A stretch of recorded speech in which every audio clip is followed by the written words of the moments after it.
Nyali Banjalangi Rakol Jugun Nyali Gani Garama Mala Jugun.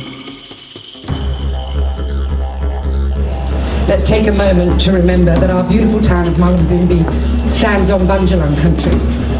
The Bunjalung people have lived around here, loving and taking care of this country for more than 40,000 years. We pay our respect to the Bunjalung people every time we love and care for the country ourselves. Welcome everybody to the 5th Pub Politics in Mullumbimby. It's great to see you all here. My name's Sally Packshaw and I'm going to be your MC for the evening. Anne Mann is a cultural critic, essayist and social philosopher. She taught in the politics department of Melbourne and La Trobe University before becoming a full-time writer.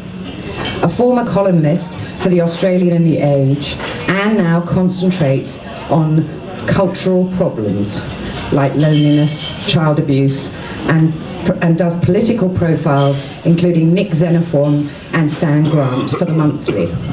Her work includes Motherhood, which was a finalist in the Walkley Award for the Best Non-Fiction Book, a quarterly essay, Love and Money, The Family and the Free Market, and a memoir, So This Is Life, Scenes from a Country Childhood, and her best-selling book, The Life of I, The New Culture of Narcissism. She's now writing a new book on child sex abuse. Mullumbimby, please give a warm welcome to Anne Mann.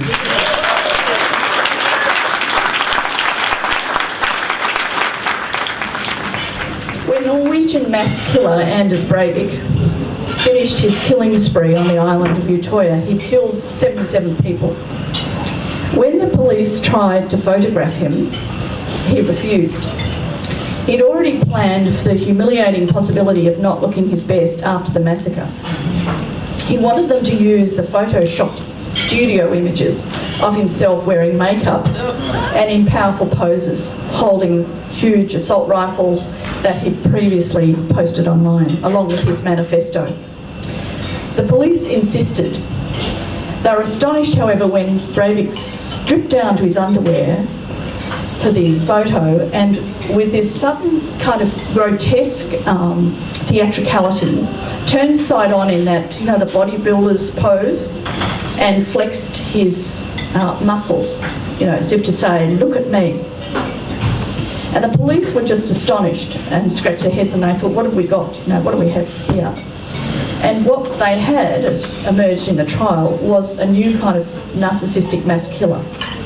And at the very centre was the desire for fame. As the psychoanalyst Adam Phillips says, to be unforgivable is to be unforgettable. And in court, Breivik described his crime as spectacular, and the embedding of the idea of spectators in that word is revealing. Indifferent to all the excruciating details which were gone through in the trial of the injuries to his victims, he was nonetheless incredibly moved by the sound of his own voice when they played a video clip of himself reading from his manifesto. The psychiatrist, after some controversy, some alleging that he was the first team of psychiatrists, said, look, I think he has psychotic delusions and he is a schizophrenic. But that was dismissed, and he was diagnosed with an extreme narcissistic personality disorder, possibly the most extreme we've ever known. And narcissism is something that's on a spectrum. It can be very extreme, a malignant narcissist like Breivik. It might be someone like the sports cheat Lance Armstrong. It might be the Republican presidential nominee Donald Trump. And what an example of an individual emerging from our culture of narcissism Donald Trump is. But it also extends to milder subclinical examples in the general population. Just people who essentially behave like self-centred jerks, wreaking havoc in relationships at home and at work. And in so many fields of life, from sport to politics, we are now dominated by these narcissistic personalities. So I just want to talk a little bit about what those examining the syndrome of narcissism have found out. It's not really just someone who's selfish or vain. It's actually a form of keeping yourself afloat in life by getting attention, by the pursuit of attention, and using that attention, especially admiring attention, to bolster a very grandiose self, a self that's superior to others. And so the narcissist is also quite fragile, and they are constructing a self as if on quicksand, always self-enhancing, boasting, self-aggrandizing, and where a conversation, relationships, work, Facebook, whatever your account is, Instagram or Twitter, is all in the service of this projection of self into the world. So, say a psychiatrist might use ideas like grandiosity, a sense of being special, extraordinary, a sense of entitlement, so you're more deserving than other people, a willingness to exploit others. And often people will say, after they've been in a relationship with someone who's narcissistic, that they felt like a lemon that's been squeezed dry and just discarded. So there's a kind of moving on after you've been finished with. There's an excessive self-focus. That's another example from Breivik, is that when he was arrested, he held up a finger and he just killed all these people, but he was absolutely obsessed by getting a band-aid for the finger because there was a tiny cut in it. An excessive self-focus, whatever is good for the self is good, rather than recognising that other people are other selves and that they have agendas and reasons and needs all of their own, and sometimes they're in concert with yours, and often they're not, and they're entirely legitimate. There's a lack of empathy for other people, and there's a retaliatory aggression. So that one of the interesting things is in the psych lab, when a narcissist is criticised, they will be prepared to give the person who's criticised them an electric shock or a really loud blast of noise, which is painful to hear. In real life, there's often rage when criticised, like a fire hose of anger blasting at someone to destroy the threat to their sense of self. And don't fault in other people, so it's always, everything is someone else's fault. Again, it does sound rather like Donald Trump, doesn't it? Another way of looking at it is the narcissistic personality inventory, and that's more about milder, just ordinary folk who are not on the psychiatrist's couch, but they are nonetheless more difficult to deal with than other people. And this offers forced choice between different items. It says things like, the thought of ruling the world frightens the hell out of me, or if I ruled the world it would be a much better place. If someone offered me to rule the world tomorrow, I'd just be terrified and decline the offer, because I know that I couldn't possibly make any kind of fist of it. But here's another one. I am much like everybody else versus I am an extraordinary person. But again, you can think of how Donald Trump would fit into that. He clearly thinks that he is extraordinary in every one of his statements. He's also extremely aggressive whenever he's criticised or challenged or someone does better than him in a debate. Scholars tracking narcissism in the American college populations have found it rising in each successive generation. It rose 30% from 1979 to 2006, but it particularly rose in the 2000s. But the really interesting thing for me looking at this was that empathy, measures of empathy also declined at the same time, as did trust in others and an ability to take another person's perspective. Also on the rise, these are unrelated but very, really if you understand the literature on human psychology and attachment, highly interesting. Also on the rise were insecure attachments to parents, where a form of insecure attachment which is linked to parents who don't tune in to the needs of the child. Here's another troubling study. Harvard recently did a survey of young people that showed that 80% valued achievement while only 20% valued caring for others as their most important goal. And the cross-cultural analyses are really interesting too, because they show that as China, for example, increases in individualism and enters into a more capitalist economy, that narcissism is also rising there. So it's clearly tied to those two phenomena. We can see it in rising rates of plastic surgery. That's true all around the world, in affluent countries.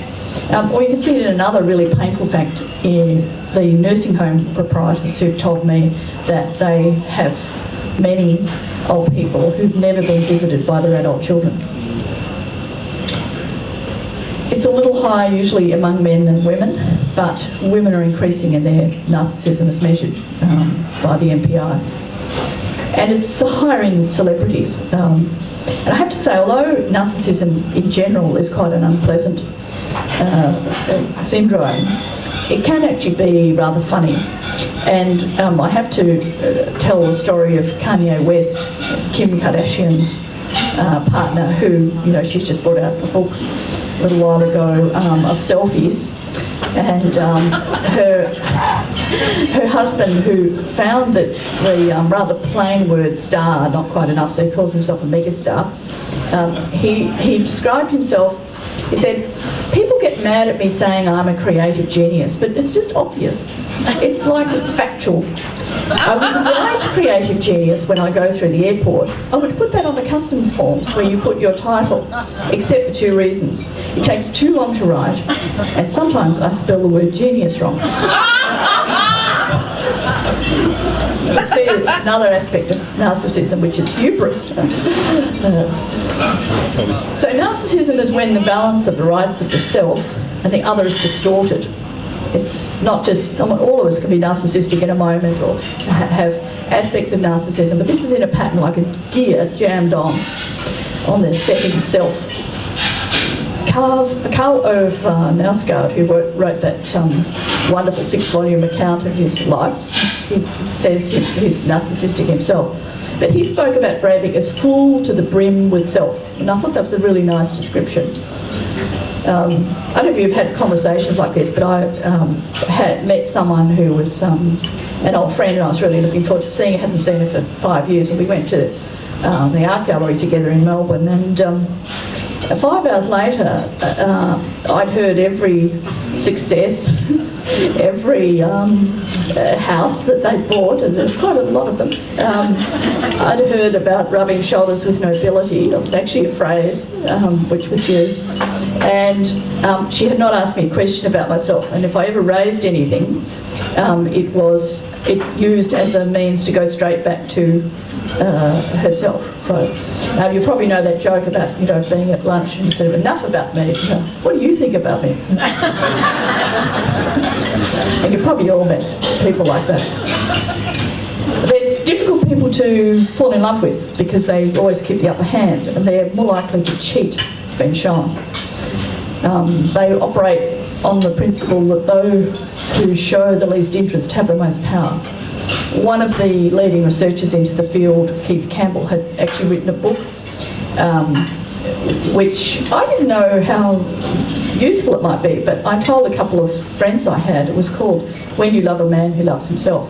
I guess he's got to write a sequel now, When You Love a Woman Who Loves Herself, but he kept getting distressed emails from people who had no idea what had happened to them. They just were blasted off course in life, blasted off their feet by something that began so deliciously and someone who seemed so charismatic, but then had all gone in the ugliest possible direction. But my favourite example from the book is one where how you have your loved one by the bedside and you look at them before you go to sleep. Well, this one guy had a photo of himself by the bedside and he'd kiss it goodnight. So what are the causes? Why is it rising? And how has, the big question that a lot of the researchers ask is, how has parenting changed? And my favourite example of how it might have changed, I think it's changed in lots of ways, but here's an example of a kind of extreme parenting. This guy, Jeremiah Heaton, again from the US, when his daughter asked him whether he could be a real princess, he actually said yes. And he found via Google 800 square miles of what he said was unclaimed turf between Sudan and Egypt. And on his daughter's 7th birthday, he proclaimed a new kingdom, planted a flag there, and declared himself king and his daughter princess of Northern Sudan. Still waiting, as I last heard, on United Nations ratification of the new nation. But he said, I wanted to show my kids I would literally go to the ends of the earth to make their wishes and dreams come true. As a parent, you sometimes go down paths you never thought you would, or perhaps should. So this is a world of indulgent and omnipotent parenting. Freud thought that becoming a parent made us narcissistic, or brought out a suppressed narcissism in all of us. I'm actually not really of that view. I'm not as pessimistic as him, and I think a lot of parenting actually, contra Jeremiah Heaton, is about decentering from self and about putting yourself on behalf of someone who's initially very vulnerable and then becomes slowly kind of independent. It's about, you might be turning up at, I don't know, basketball on a cold winter morning, or taking a child to swimming lessons or whatever. So I find it hard to say that this is really narcissistic. And there's a lot of arguments now coming from, particularly the US psychologists, that kids are basically just spoiled nowadays. They're indulged. However, the rise in insecure attachments that I mentioned earlier have actually been known to be associated with parents who don't respond promptly to an infant's needs, don't respond promptly to a child's needs. So while there is evidence that the self-esteem movement in particular was kind of wrong-headed in that parents were told to hand out praise like confetti at a wedding, nonetheless, I found, when I really looked at the evidence closely, that there's a much better case that children get too much of what they don't need, which is attention directed specifically towards achievement and success and competition, but particularly a lot of material possessions and the accoutrements of wealth. So they get too much of what they don't need, which is sort of materialism, and too little of what they do need, which is that kind of tuned in sort of parenting, which is builds character and an ethical framework to live by.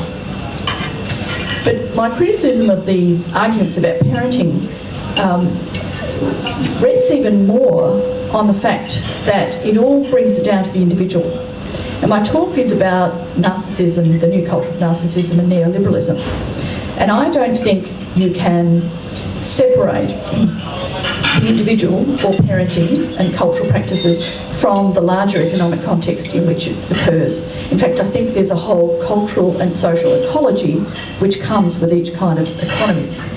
The classic example of just bringing it down to an individual for me was in a book, a very famous book now in the US called The Narcissism Epidemic, which claimed that the global financial crisis occurred simply because everyone got greedy and took out too many loans and had too many credit cards. In reality, deregulation of the financial sector was a central plank of the new free market neoliberal economy, and that meant predatory lending practices, including to people who simply couldn't afford to take out a loan, and dodgy investing practices. Wall Street got drunk, I think George Bush said, and that's about right. And the financial elite benefited with gargantuan salaries and bonuses, often at the same time as company went under. Merrill Lynch was going pear-shaped, and the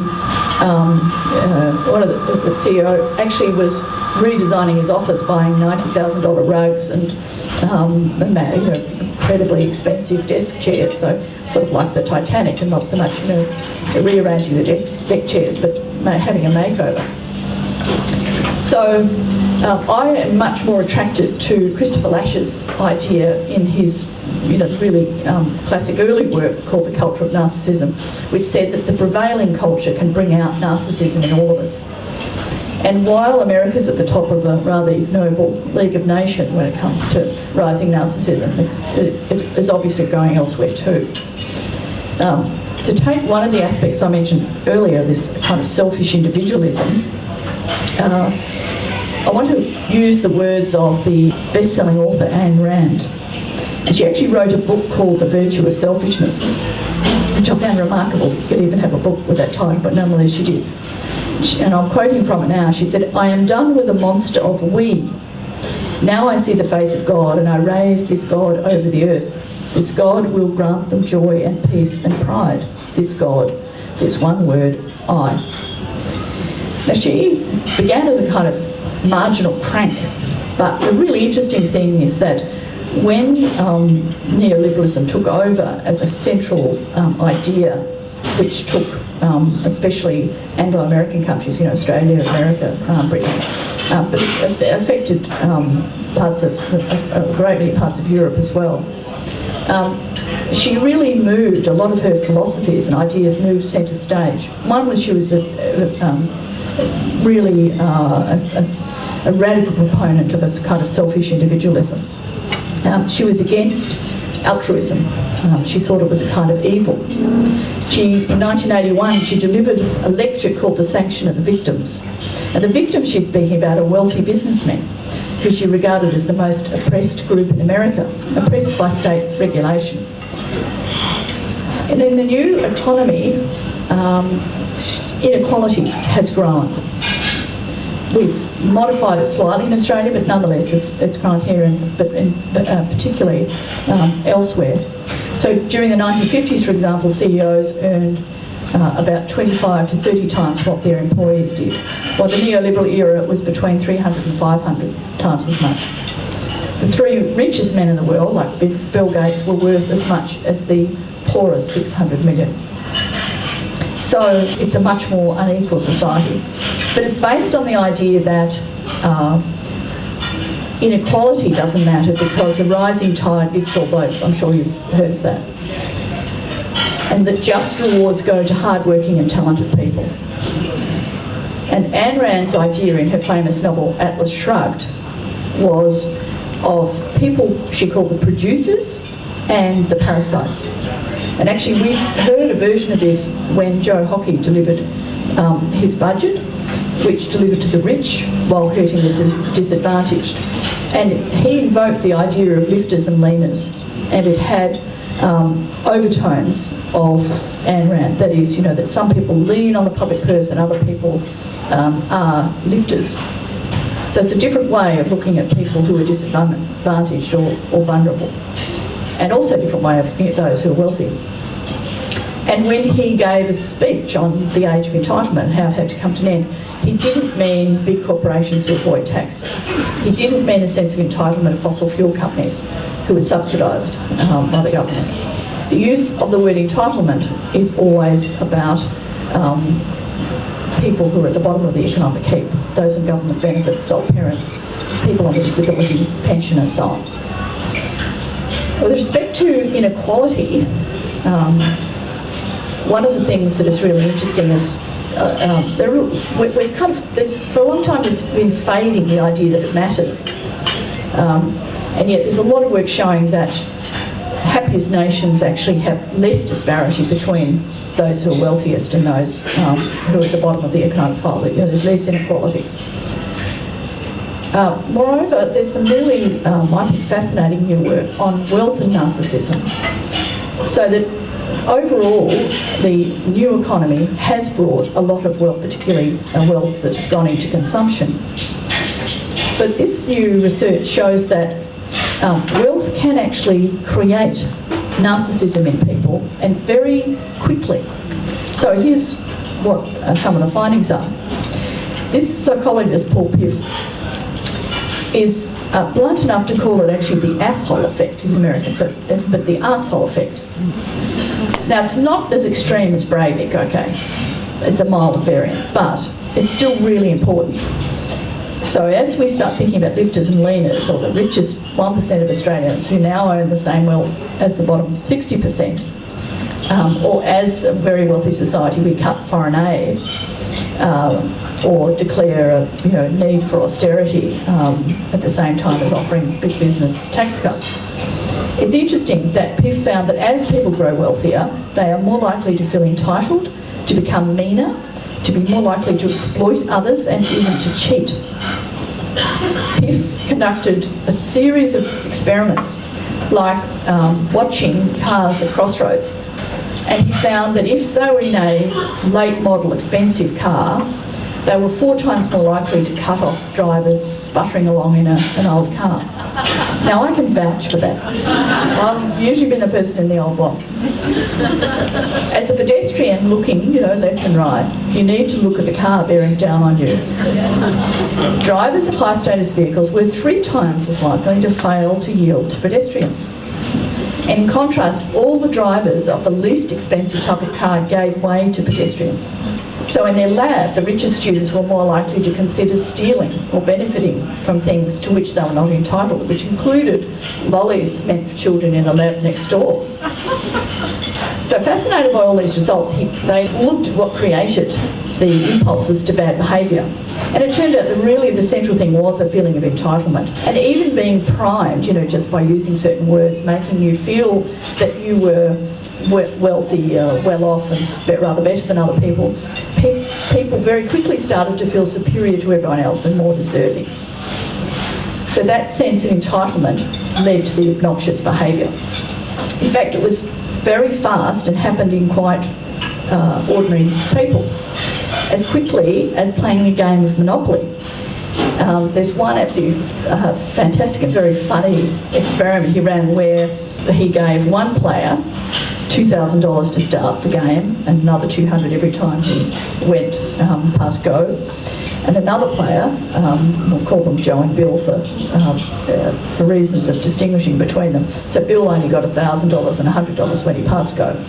Joe got a Rolls Royce as a token, while Bill gets a humble little elf shoe. So they've created, in this simple game, conditions of advantage. And they film it all. And then a journalist was going along to see it. She said, look, it was like watching a film of higher primates exhibiting dominance, stamping, stomping, charging back and forth. So the one who gets the 2,000, Joe, the rich guy, he starts smirking, he balloons in size, his body language gets all very expansive. By the way, do be suspicious of someone who lies back in a chair and goes like that, because they have been shown to be more narcissistic, but I digress. So Joe begins to sprawl and take over quite a bit of the room. He smacks his pieces down roughly, bang, bang. And by 4 minutes, that's all it's taken, he gets impatient and grabs Jeff's piece and starts moving it for him.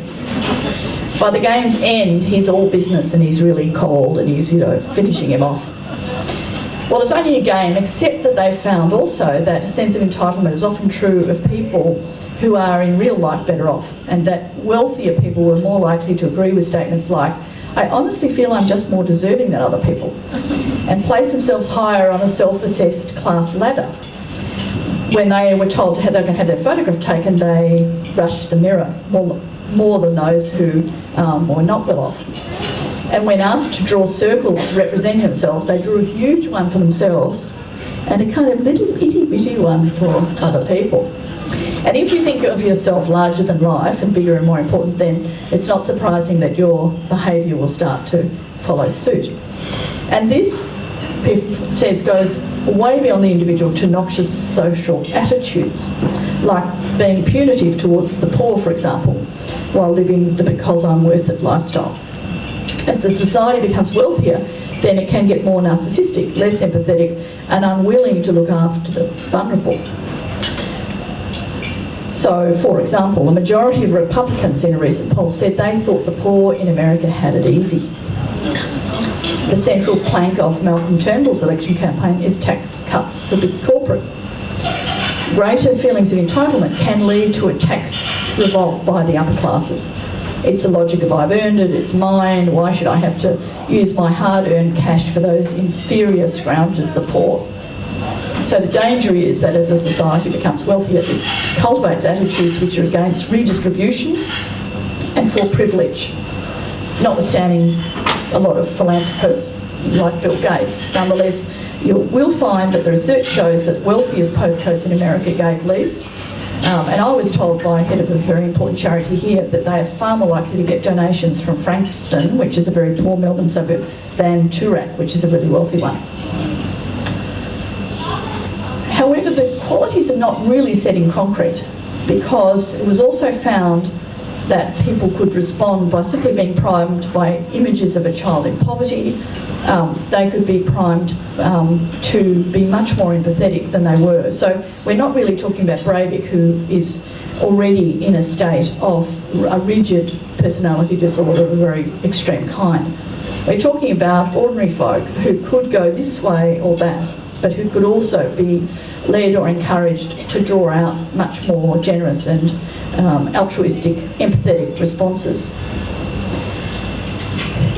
I also just finished this little part of my talk by saying that the whole idea of lifters and leaners was revealed by Ayn Rand herself to be a self-serving crock, because she'd spent a lifetime proselytising on behalf of producers and denouncing anyone who needed a government benefit by calling them parasites. But when she became old and sick, she discovered that even a best-selling author, and she was a mega-selling author, I mean, she really sold a huge number of books, could not afford healthcare in neoliberal USA. So she availed herself of Medicare and ended her life on what she had despised, social security. But there's a deeper kind of identity formation at the centre here, and I now want to come to the part of my book was, in a way, I began with the end point and worked backwards to try and find an explanation. And the thing that I wanted to explain was something that Ulrich Beck had said, which was, you know, why don't we have the kind of moment where we're going to storm the Bastille? Why don't we have a moment about climate change where people simply rise up and rebel at what is actually happening, that we are not doing anything about it? So one of the things I was really interested in is, why is that the case? You know, why is it so hard to get anything of a serious kind done about it? Why is there no Red October of ecology, he said. And he said, look, I think it's because people can't loosen their attachments to their lifestyles. They've become so self-interested and concerned with consumption, they're paralysed when it comes to meeting really important challenges, like climate change. And I sort of really was grappling with this question of what is it that is creating a society which is so short-term in its thinking that it's not going to do anything about climate change, that is so exploitative in the current moment, so interested in affluence in the current moment, in the existing ways that you are rewarded in the current moment, that you're not prepared to really sit down and work out what can be done about climate change. And I really came to a kind of what is the truth about a neoliberal society is that it's not just that it has a kind of unfairness towards those who are excluded from the bounty that is heaped upon the elites, but it is really that a kind of identity formation is occurring. And we need to sort of excavate this. I want to just for a moment, probably you've seen this ad. There's an ad for L'Oreal men's skin cream with Patrick Dempsey, and he looks into the camera after, you know, he's near expensive cars, and there seems to be a baby which is whisked off out of the picture pretty fast, and he exudes kind of, you know, sex and wealth and power. Even his stubble looks expensive, you know. So he looked at the closing frame, he gazes into the camera and he says, "Because you're worth it." Now that phrase, which reeks of narcissism and self-obsession and entitlement, is the emblem of our age. And hovering in the shadows, though, is a sense that only some people are worth it, only people like Dempsey. And he's the kind of, you know, it's the unencumbered, competitive, high-earning, self-sufficient individual. And the moment where the baby he just briefly has a moment with it and then it's whisked away really interested me, because I think one of the things that has happened under neoliberalism is the marginalisation of care. And yet that's the thing which will look after not only Ayn Rand in her old age, it's what nurtures us as infants, it's what connects us to each other in families and as friends and in communities. But care, there's a kind of care deficit everywhere you look. But what I'll argue is that in neoliberalism, all those mental illness, what is happening to people who have a mental illness, people with a disability. People with a disability number as much as the state of Tasmania, and they're below the poverty line. We're trying to do a little bit about that with the NGOs, but nonetheless, there are whole swathes of Australian society which are completely excluded from the ideal type of neoliberalism. Or to put it another way, in the shadow of a success narrative, there is this, the self as a walking resume, the self as a curriculum vitae, the self as a successful career person, lurks shame, fear you haven't made it, that you might amount to nothing. And it's significant that the scholarship on narcissism shows that alongside this grandiosity, a fragility and an insecurity. And if you're so confident you're worth it, why do you get so rage-filled when you're criticised? Surely you should just, blaze away and ignore it. Well, it's not a sturdy identity based on solid self-respect. But it's on a roller coaster of inflation and deflation, And it's unstable, fragile, and thus in need of constant bolstering. So how do you, in our society, gain some bolstering?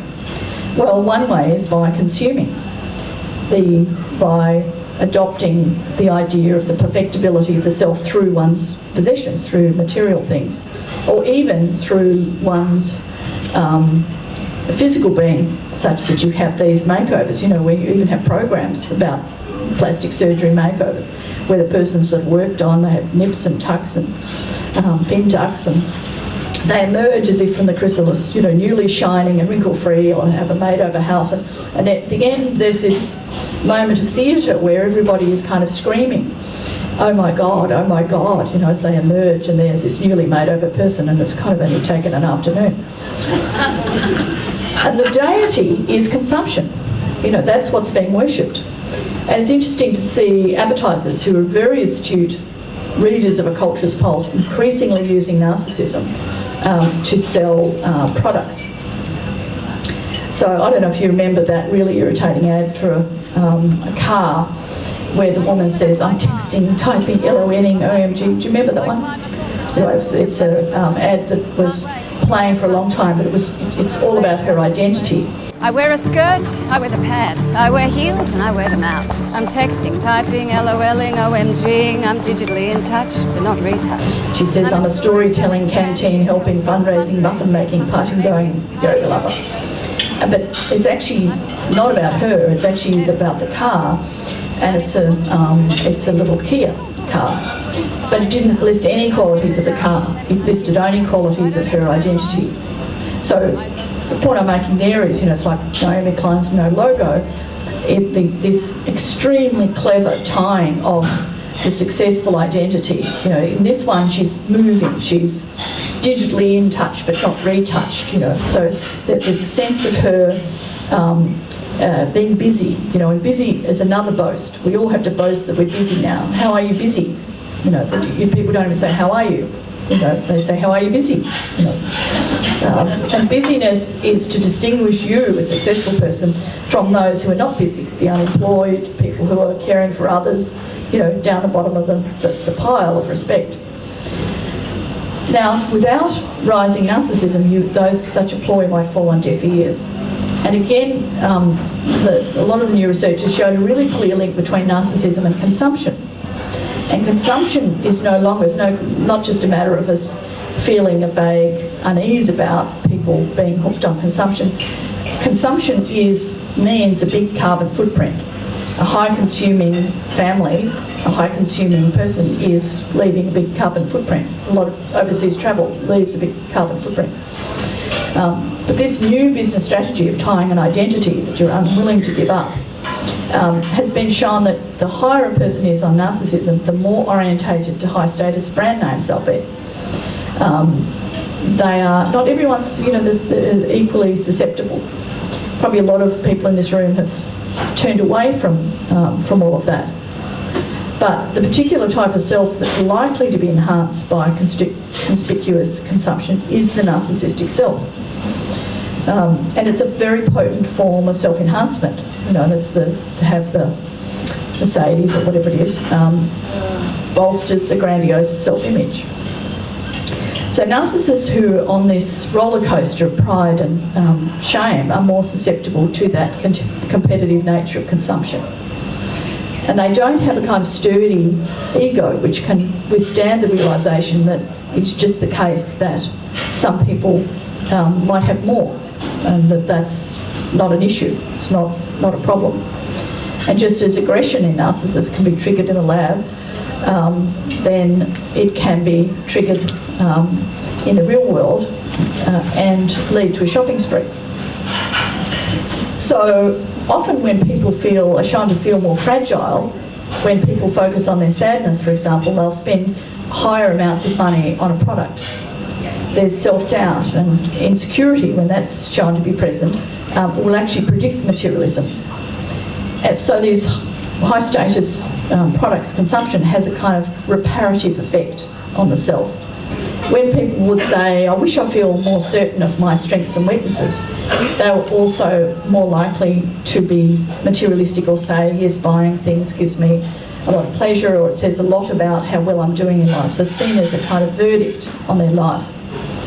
It also works the other way. If you had high self-esteem and psychological security, it actually reduced materialism, so people were less likely to be susceptible to brand name consumption. And if we have children, as I mentioned earlier, more likely to be insecure, then you can see why you have a potent engine as you have new generations coming forward who are susceptible to the seductions of consumerism. So the new capitalism, the neoliberal society, actually has a big stake in producing a narcissistic character. It's not just a matter of saying that it's undesirable, it's actually, it helps to keep growth going, it helps to keep the society going.